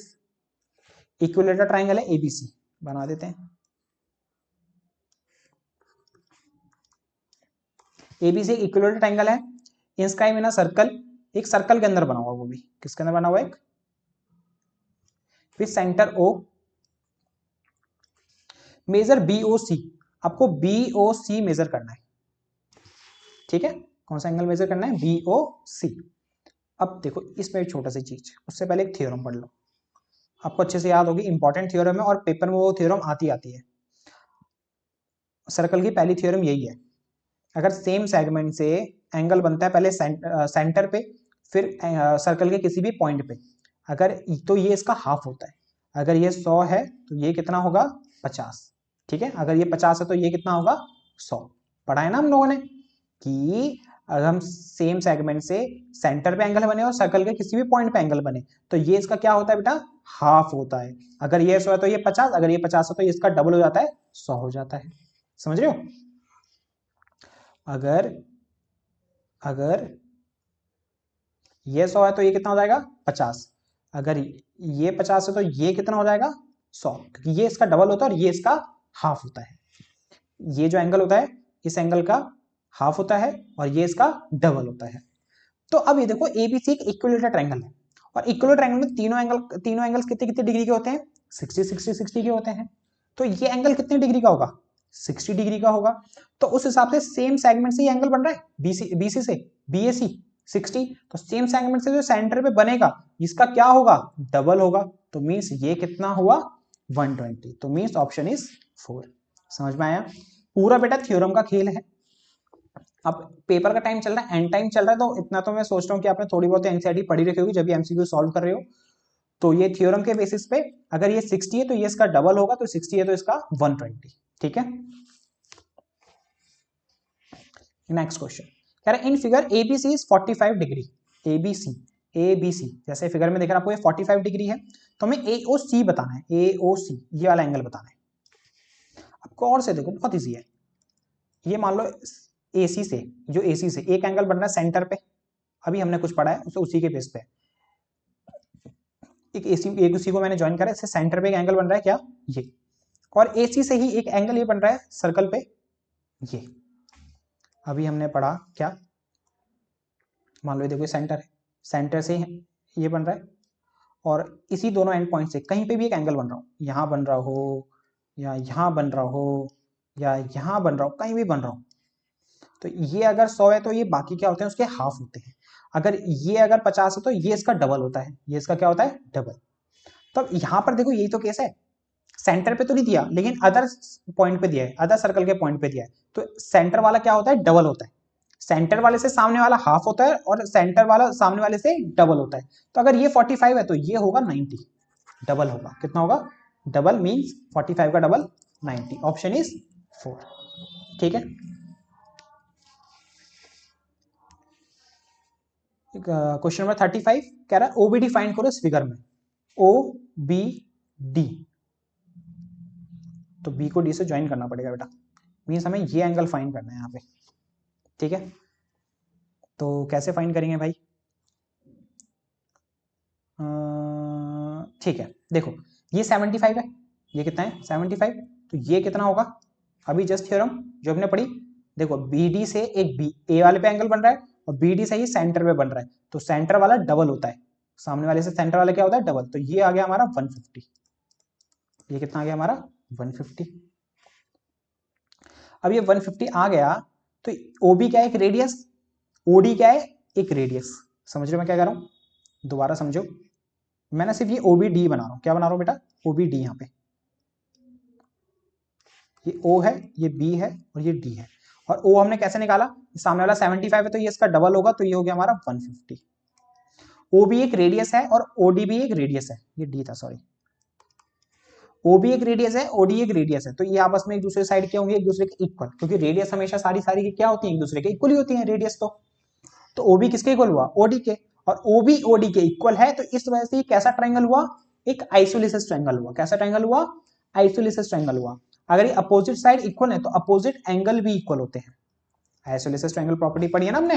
आइसोलिसिस triangle क्या होता है, जब कोई भी दो साइड्स इक्वल है ट्रायंगल की, तीन होती है तो इक्विलेटरल ट्रायंगल, अगर दो होती है तो आइसोलिसिस, और आइसोलिसिस है जो दो साइड्स इक्वल होती हैं उसके अपोजिट एंगल भी क्या होते हैं, इक्वल होते हैं। तो ये इक्वल क्यों हुई, बिकॉज ऑफ रेडियस, क्योंकि रेडियस इक्वल होती है, और ये दोनों साइड इक्वल है तो एंगल भी एक दूसरे के क्या होंगे, इक्वल होंगे। अगर ये एक्स है तो ये भी एक्स है, और ये बन रहा है एक ट्रायंगल, और ट्रायंगल में तीनों एंगल का सम कितना होता है, 180, तो x plus 150 equal to 180, x x 2x plus का 150 उधर जाके माइनस का हो जाएगा, तो यहां से 2x इक्वल टू कितना आ गया हमारा 30 डिग्री, तो x की वैल्यू आ गई 30/2, और ये कट के 15 डिग्री, और 15 इज अ सेकेंड ऑप्शन। और OBD देखो, OBD हमारा x माना था हमने यहाँ पे, इस हिसाब से OBD x ही तो है, देखो OBD, और यही हमें निकाला था, इसको हम x मान चुके थे, लेट कर चुके थे, जो आया 15। क्वेश्चन 36 कह रहा है area of an equilateral triangle with side 6√3। हमें एरिया बताना है बेटा इक्विलेटरल ट्रायंगल का, इक्विलेटरल ट्रायंगल का एरिया निकालना है। यहाँ पे एक सीधा सीधा फॉर्मूला होता है इक्विलेटरल ट्रायंगल का एरिया निकालने का, क्या होता है, √3/4 साइड का स्क्वायर। ये इक्विलेटरल ट्रायंगल का एरिया निकालने का फॉर्मूला होता है, इसको याद कर लो, रट्टा मार लो, जो भी करना है कर लो, याद कर लो, माइंड में सेट कर लो भाई। √3/4 साइड का स्क्वायर, एरिया निकलता है इससे इक्विलेटरल ट्रायंगल का। हमें साइड दी हुई है 6√3, तो यहाँ पे पुट कर दो √3/4, साइड दी हुई है 6√3, तो ये 6√3 का स्क्वायर, √3/4 6 का स्क्वायर होता है 36, 6 है ना, तो 6 का स्क्वायर 36, और √3 का स्क्वायर 3, सेम रूट को मल्टीप्लाई करते हैं तो रूट हट जाता है। तो 6 का स्क्वायर 36, रूट 3 का स्क्वायर 3। 4 से 36 कैंसिल 9 बार में, और 9 3 27, और ये रूट 3 सेम। तो आंसर आ गया 27 root 3 centimetre square, means option second. ठीक है, क्वेश्चन 37 यहां पर कह रहे हैं एरिया आपको दिया हुआ है इतना, तो कह रहा है सेमी पेरीमीटर बताओ क्या होगा। तो पहले तो हमें पेरीमीटर निकालना है सेमी, और सेमी पेरीमीटर निकालने का फॉर्मूला होता है a plus B plus C divide by 2, तीनों साइड का सम डिवाइड बाई 2। ये बेटा सेमी पेरीमीटर निकालने का फॉर्मूला होता है, आपने हीरोज फॉर्मूला चैप्टर में पढ़ा होगा। अब यहाँ पे मैं एरिया ऑफ इक्विलेटरल ट्रायंगल दिया है, और यहाँ पे एबीसी क्या होती हैं, साइड्स होती हैं। ट्रायंगल की क्या होती है बेटा, वो साइड्स होती है ना। यहाँ पे अब एरिया ऑफ इक्विलेटरल ट्रायंगल दिया हुआ है 81 रूट 3। तो एरिया ऑफ इक्विलेटरल ट्रायंगल मैंने अभी आपको जस्ट बताया, उसका फॉर्मूला होता है रूट 3/4 साइड का स्क्वायर। और जो एरिया है हमें दिया हुआ है यहाँ पे 81 रूट 3, और ये इक्वल है रूट 3/4 साइड स्क्वायर के। ठीक है, 4 डिवाइड में है तो इधर आके क्या हो जाएगा, मल्टीप्लाई। इक्वेशन की तरह नॉर्मल सॉल्व करना है, रूट 3 मल्टीप्लाई में है तो इधर आके क्या हो जाएगा, डिवाइड में। इधर बचा साइड का स्क्वायर, रूट 3 से रूट 3 कैंसिल हो गया। अब यहां पे बचा 81 और इंटू में 4।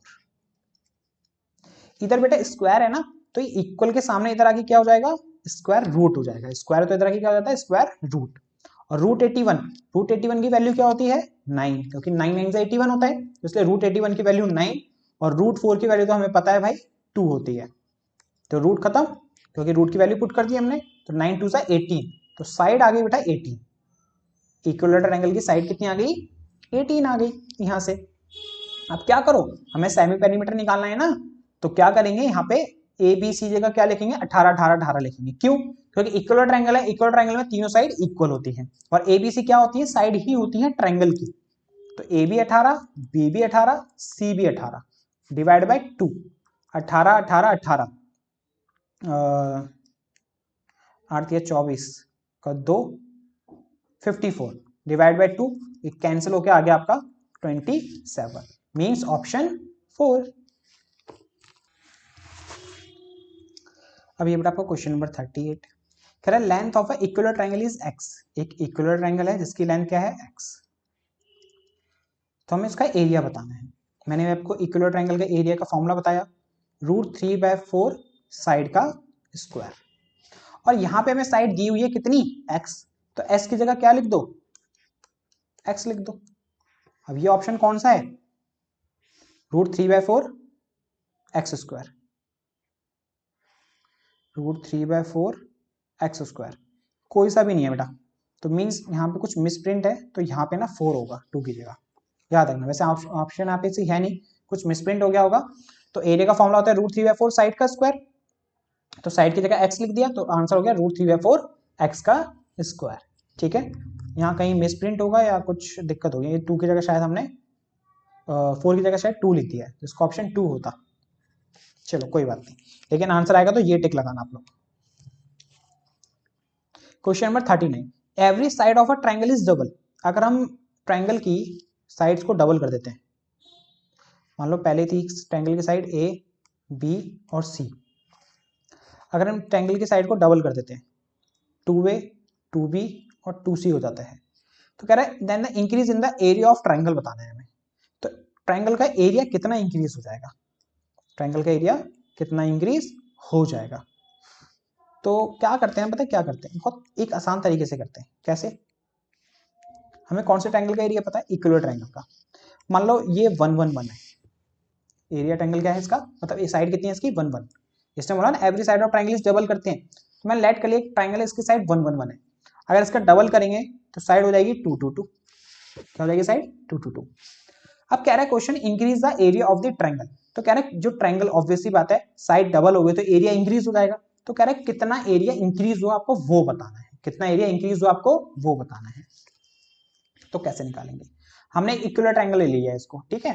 तो इसका एरिया क्या होगा बेटा, रूट 3/4 साइड का स्क्वायर, और साइड 1 है तो 1 का स्क्वायर, तो ये आ गया आपका सीधा रूट 3/4, क्योंकि 1 का स्क्वायर 1, इसको 1 से मल्टीप्लाई करेंगे सेम आ गया।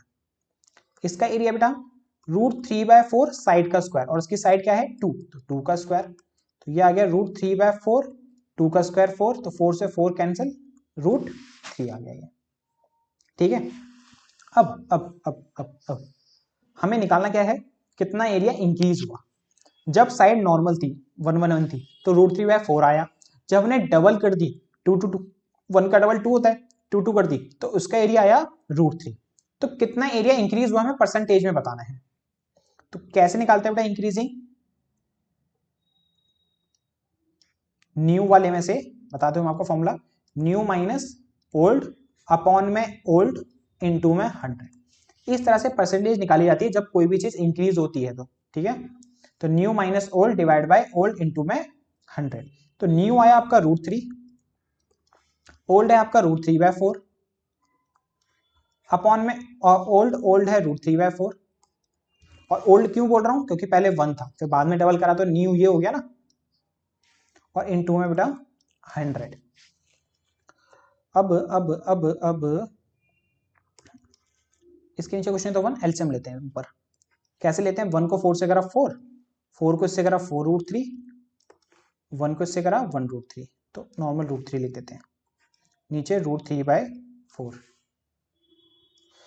मल्टीप्लाई में 100।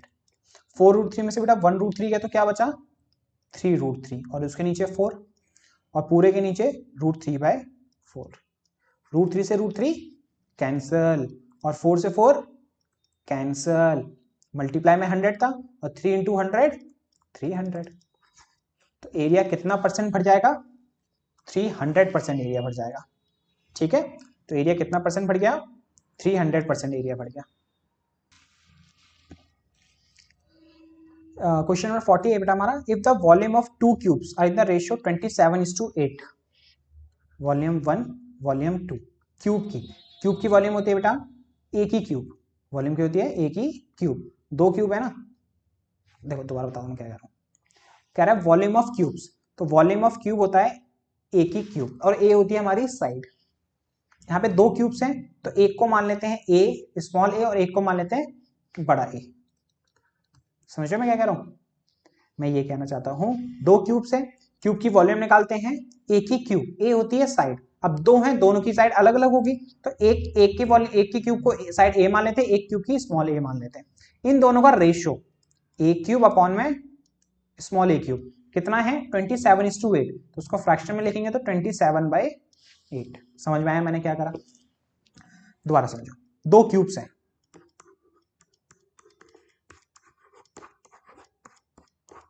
ठीक है, मैं एक की साइड को मान ले रहा हूं ए, और एक की साइड को मान ले रहा हूं कैपिटल ए, स्मॉल ए और एक कैपिटल ए, और इनकी वॉल्यूम का फॉर्मूला होता है साइड की क्यूब। इसकी साइड ए है तो ए की क्यूब, इसकी साइड कैपिटल ए है तो कैपिटल ए की क्यूब। उन दोनों का रेशियो, मतलब दोनों को डिवाइड में डालते हैं तो इक्वल है 27:8 के, मतलब इसको मैंने फ्रैक्शन में लिख दिया 27/8। तो कह रहा है सरफेस एरिया का रेशियो बताना है हमें इनके, किसका रेशियो बताना है फिर, सरफेस एरिया का। तो यहां से देखो, यहां से इक्वेशन मिली मेरे को जो मैंने आपको ये बना के दिखाई, ये क्यूब है ना तो इधर आके क्यूब रूट हो जाता है, दोनों पे क्यूब है ना तो इधर आके क्या हो जाता है क्यूब रूट। इस क्यूब रूट का कैसे निकालते हैं, एक ऐसा नंबर बताना होता है यहाँ पे हमें जो 3 नंबर्स को मल्टीप्लाई करके वो नंबर बन रहा है, जैसे स्क्वायर रूट होता है, स्क्वायर रूट में क्या होता है ऐसे सेम नंबर जो 2 सेम नंबर को मल्टीप्लाई करके नंबर आया हो, जैसे 4 है, 4 आता है 2 इंटू 2 करके, तो इसलिए √4 की वैल्यू 2 हो जाती है। क्यूब रूट में क्या होता है 3 नंबर हो जाते हैं, तो 27 किसका क्यूब रूट होता है 3 का, क्योंकि 3 इंटू 3 इंटू 3 27 होता है, और 8 होता है 2 का, तो इसलिए इसका 2 हो गया। तो a/a कितना आ गया आपका 3/2 आ गया। समझ रहे हो मैं क्या कह रहा हूं, तो a/a कितना आ गया आपका 3/2 आ गया। अब आपको निकालना है इनके सरफेस एरिया का रेशियो। जो हमारा क्यूब्स होती हैं उनका सरफेस एरिया का फॉर्मूला होता है बेटा 6a²। क्या होता है 6a²। तो रेशियो निकालना है तो फ्रैक्शन में लिखना होता है, तो 6a capital square 6a small square. समझ रहे हमने क्या करा, सबसे पहले मैंने रेशियो निकाल लिया किनका, इनकी साइड्स का। किसका रेशियो निकाल लिया हमने, उसकी साइड्स का। अब लेकिन हमें निकालना था सरफेस एरिया का रेशियो। सरफेस एरिया का फॉर्मूला होता है 6a², और ए होती है साइड, तो इसकी साइड है कैपिटल है तो मैंने कैपिटल लिखा, इसकी साइड स्मॉल है तो मैंने स्मॉल ए लिखा।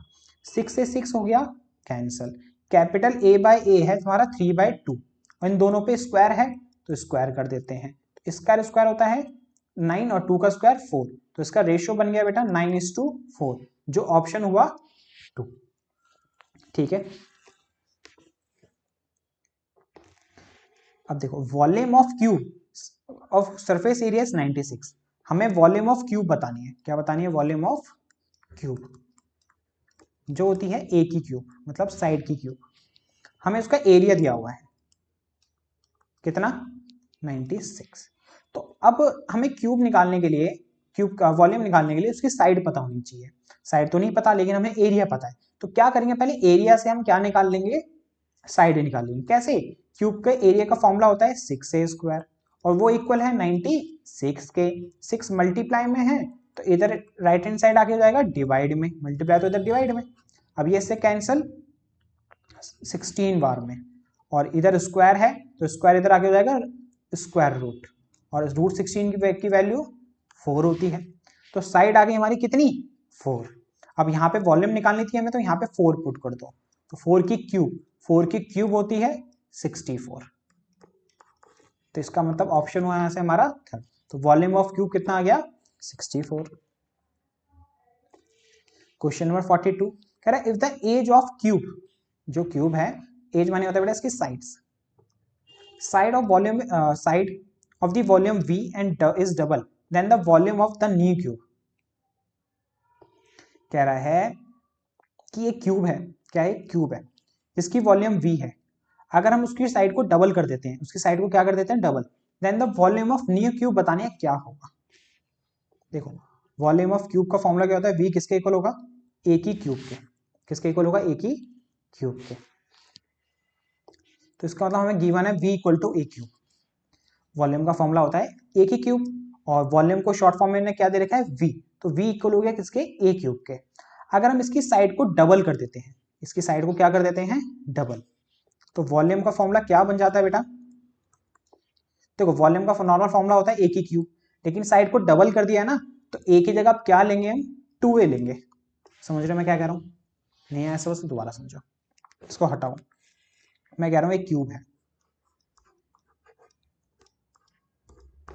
ठीक है, उसकी साइड a, उसकी साइड क्या है? a।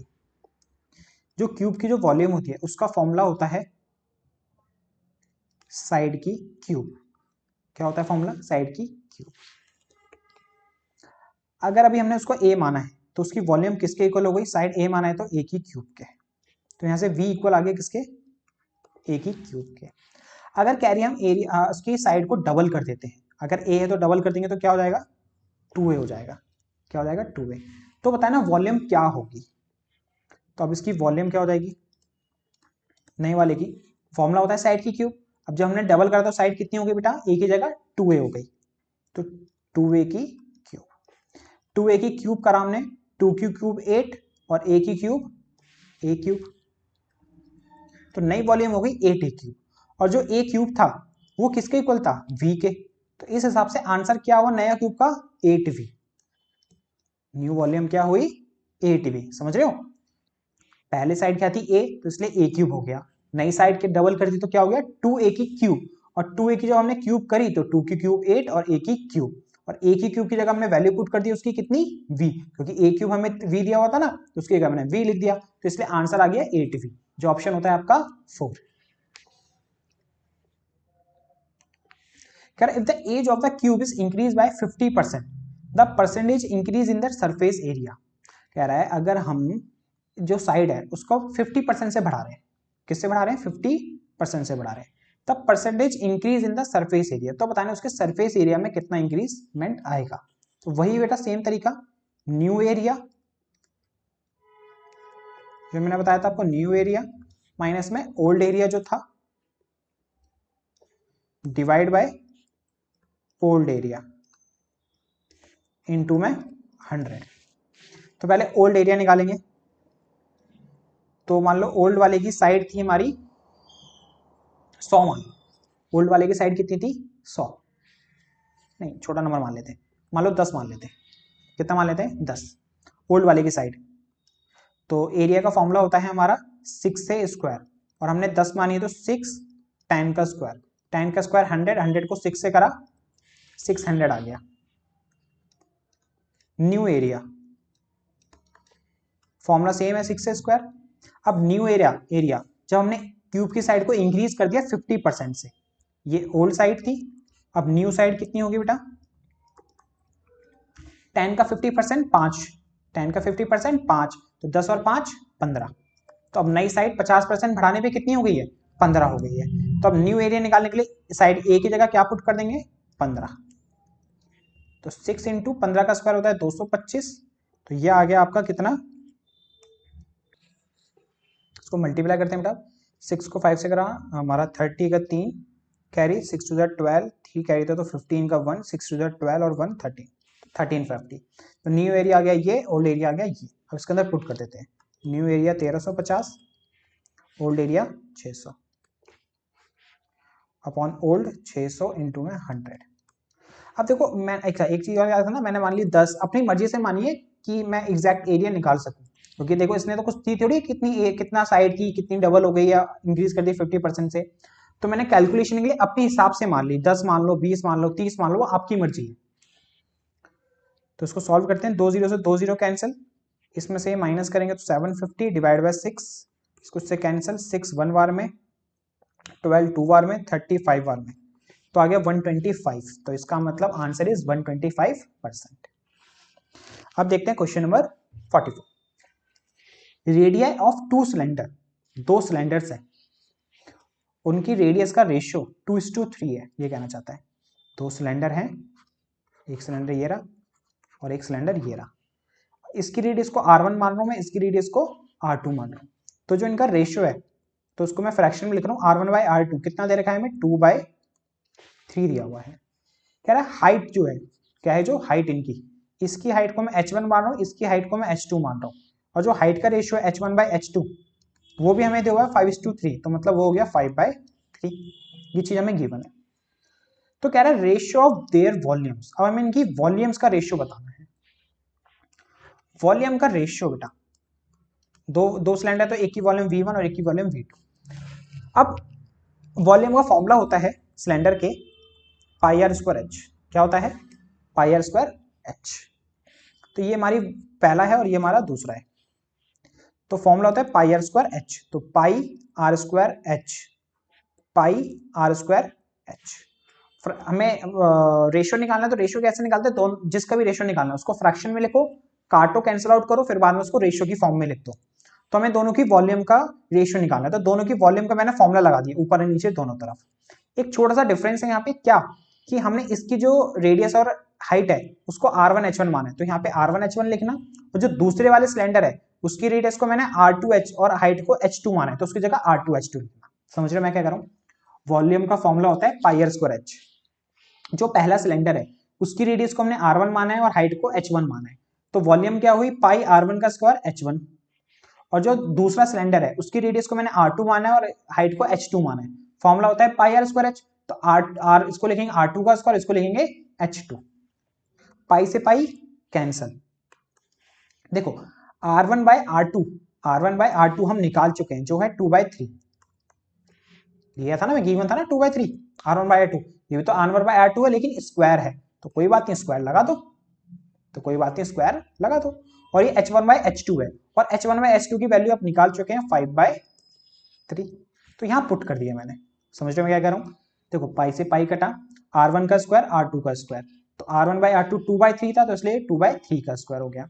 H1 ऊपर है H2 नीचे, तो H1/H2 हुआ, और H1/H2 की वैल्यू 5/3 है, तो यहां पुट कर दिया मैंने 5/3। 2/3 का स्क्वायर करेंगे 4/9, और मल्टीप्लाई में 5/3 है। 4 5 जा 20 होता है, 9 3 जा 27 होता है, तो इसका रेशियो बन जाता है 20:27। तो ऑप्शन इज सेकंड। ठीक है। Next, if the area of base of conical tent is 154, एक टेंट है बेटा। अब जो इसका ये बेस है, बेस किस फॉर्म में होता है, जो कोन होता है उसका बेस कैसा होता है, सर्कल शेप का होता है।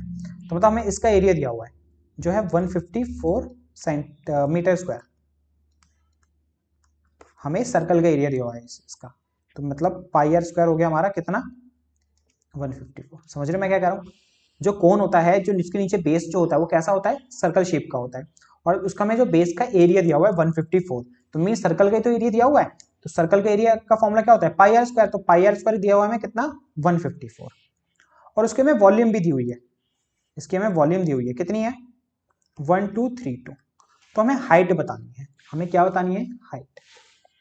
तो देखो यहां से ना पहले हम क्या करते हैं, आर की वैल्यू निकाल लेते हैं। कैसे, पाई की वैल्यू होती है 22/7, आर हमें नहीं पता, वो तो निकालना ही है 154, 7 मल्टीप्लाई डिवाइड में, तो इधर आके क्या हो जाएगा, right hand side multiply, 22 multiply में, तो इधर आके डिवाइड, इसे कैंसिल आउट करते हैं, 2 की टेल में 11, 2 की टेल में ये हमारा 77, और ये इससे कैंसिल 7 बार में, 7 7 बचा जो होता है 49। तो यहां से आर स्क्वायर आगे बेटा हमारा कितना, 49, और आर स्क्वायर 49 है, स्क्वायर तो इधर आके रूट, तो रूट 49 हो गया, और रूट 49 की वैल्यू होती है 7, तो यहां से हमारा रेडियस आ गई कितनी, 7 आ गई, यहां से रेडियस कितनी आ गई हमारी, 7।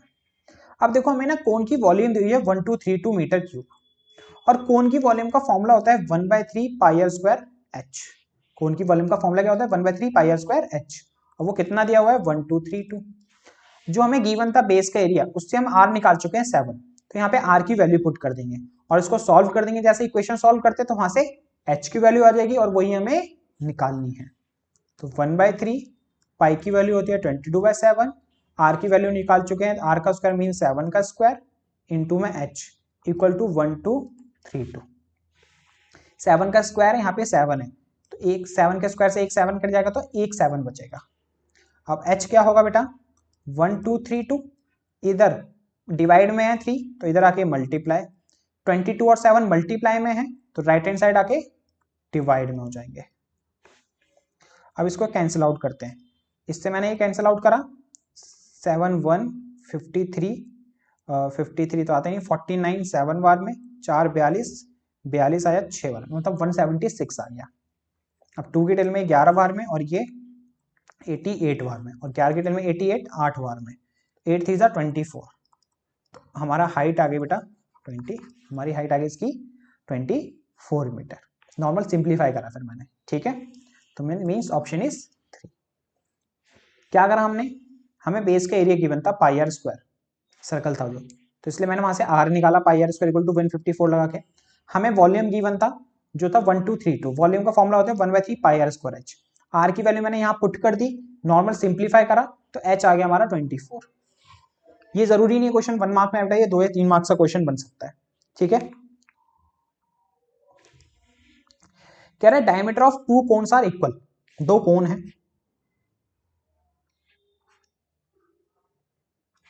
दोनों की diameters of cones are equal, diameters equal है, दोनों की डायमीटर्स क्या है, इक्वल है। Slant height are in the ratio of 5:4।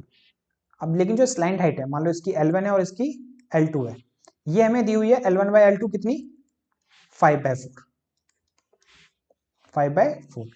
अगर देखो डायमीटर इक्वल है तो ऑब्वियसली बात है रेडियस भी इक्वल होगी, डायमीटर इक्वल है तो दोनों की रेडियस भी क्या होगी बेटा, इक्वल। अब देखो रेडियस को मैं R1 R2 लिखने की जरूरत नहीं है, क्यों, क्योंकि दोनों रेडियस इक्वल है, दोनों रेडियस इक्वल है। हम इसको L1 L2 क्यों लिख रहा हूं मैं, क्योंकि वो दोनों अलग अलग है, ताकि पता चले कि दोनों अलग अलग है, लेकिन रेडियस दोनों की सेम ही है, आर आर।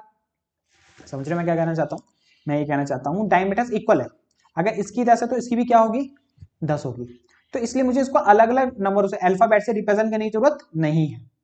लेकिन इसकी स्लैंट हाइट अलग अलग है, अगर एक 10 है तो एक 20 है, तो इसलिए मैं इसको रिप्रेजेंट कर रहा हूं L1 और L2 से, ओके।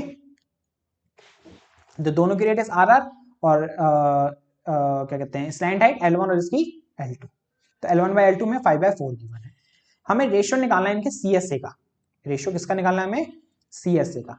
तो कोन के CSA का फॉर्मूला होता है पाई आर एल, इसका भी पाई आर एल और इसका भी पाई आर एल, लेकिन इसका L है L1 और इसका L है L2, और R तो दोनों का सेम है, तो उसको एज इट इज लिख देंगे।